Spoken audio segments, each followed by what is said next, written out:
Let us continue reading this book written by Uriah Smith, Daniel and Revelation, 1897. And before I do share with you today's reading, I would like to invite you for a word of prayer. Indeed, let us seek the Lord in prayer.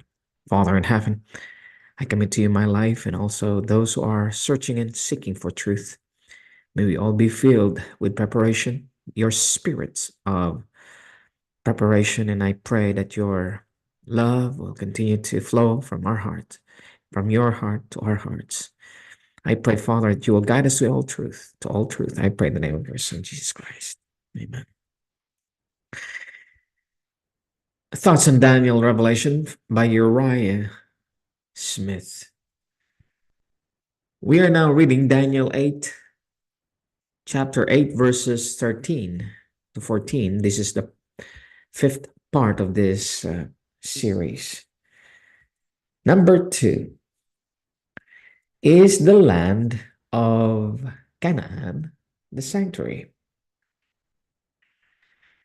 Uriah Smith comments, so far as we may be governed by the definition of the word, it can present no better claim than the earth to that distinction. If we inquire where in the Bible it is called the sanctuary, a few texts are brought forward which seem to be supposed by some to furnish their requisite testimony. The first of these is Exodus 15:17. Moses, in his song of triumph and praise to God after the passage of the Red Sea, exclaimed, "Thou shalt bring them in, and plant them in the mountain of thine inheritance, in his place, O Lord, which thou hast made for thee to dwell in the sanctuary, O Lord, which thy hands have established." A writer urges this text says, I ask the reader to pause and examine and settle the question most distinctly before he goes further. What is the sanctuary spoken of here? But it would be far safer for the reader not to attempt to settle the question differently from this one isolated text before comparing with other scriptures. Moses here speaks in anticipation. His language is a prediction of what God would do for his people. Let us see how it was accomplished. If we find the fulfillment that the land in which they were planted is called the sanctuary, it will greatly strengthen the claim that is based upon this text.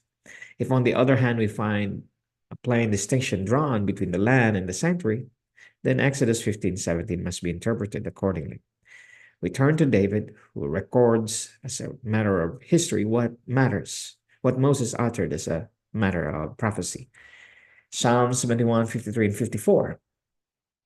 The subject of the psalmist here is the deliverance of Israel from Egyptian servitude and their establishment in the promised land. And he says, and he, God, led them on safely so that they feared not. But the sea overwhelmed their enemies, and he brought them to the border of his sanctuary, even to this mountain, which his right hand had purchased. The mountain here mentioned by David is the same as the mountain of thine inheritance, spoken of by Moses, in which the people were to be planted. And this mountain David calls not the sanctuary, but only the border of the sanctuary. What then was the sanctuary? Verse 69 of the same psalm informs us. And he built his sanctuary like high palaces, like the earth which he hath established forever. The same distinction between the sanctuary and the land is pointed out in the prayer of good King Jehoshaphat, 2 Chronicles 27:8. Are not thou our God, who didst drive out the inhabitants of this land before thy people Israel, and gavest it to the seed of Abraham thy friend forever?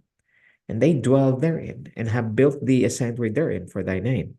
Taken alone, some try to draw an inference from Exodus 15:17, that the mountain was the sanctuary. That when we take it in connection with it, the language of David, which is a record of the fulfillment of Moses' prediction and an inspired commentary upon his language, such an idea cannot be entertained. For David plainly says that the mountain was simply the border of the sanctuary, and that in that border or land, the sanctuary was built like high palaces, reference being made to the beautiful temple of the Jews, the center and beautiful and symbol of all their worship. But whoever will read carefully Exodus 15:17 will see that not even an inference is necessary that Moses by the word sanctuary means mountain of inheritance, much less the whole land of Philistine. In the freedom of poetic license, he employs elliptical expressions and passes rapidly from one idea or object to another. First, the inheritance engages his attention, and he speaks of it. Then the fact that the Lord was to dwell there, and then the place he was to provide for his dwelling there, namely the sanctuary which he would cause to be built. David thus associates Mount Zion and Judah together in Psalms 78:68, because Zion was located in Judah. The three texts, Exodus 15:17, Psalm 78:54-69, are the ones chiefly relied on to prove that the land of Canaan is the sanctuary. But singular enough, the two latter in plain language clear away the ambiguity of the first and utterly disprove the claim that is based thereon. We will read the next comments by Uriah Smith. May God continue to bless you, and his only begotten divine Son continue to be gracious to you now and forevermore. Amen.